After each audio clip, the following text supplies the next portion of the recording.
साचो जीवनमा पिता कति हुनन् सन्तानले पूजित सेवा प्राप्त सुसार सेवित तथा अत्युच्च सम्मानित कस्तो स्वास्थ्य लिएर ती दिनहरू काट्छन् यही बुझ्नु छ पीडा सन्तति साथ कति तिनले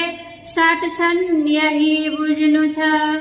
आफ्ना सन्तति निम्ति हाड जसले घोटे उनै छन् कहाँ चारै हात र पाउ कर्म थलमा जोते उनै छन् कहाँ ती छन् सेव्य र पूज्य गाउँ घरमा या पालिएका कतै छन् वृद्धाश्रम भित्र या डगरमा या फालिएका कतै मेला पातर नौकरी कति गरे सन्तान चम्काउन माटोमा पसिना छरे बल गरे झन् माथि लम्काउन ती कस्तो स्थितिमा बसेर जिउँदै छन् आज यो जान्नु छ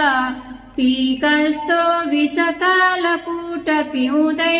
छन् आज यो हेर्नु छ बोके पर्वत झै बनेर जसले दायित्व सन्तानका त्यागे भोज र मोज सौख्य सपना सौविद्य सम्मानका ती बस्छन् अहिले कहाँ र कसरी यो जानियोस् हेरियोस् हौ सन्तान भने उनै जनकका पीडा व्यथा फेरियोस्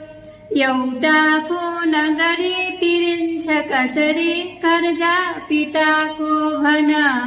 एउटा साउदी अडिन्छ कसरी ऊर्जा पिताको भन छातीमा हरिछन् भने जनकको सेवा र स्याहार होस्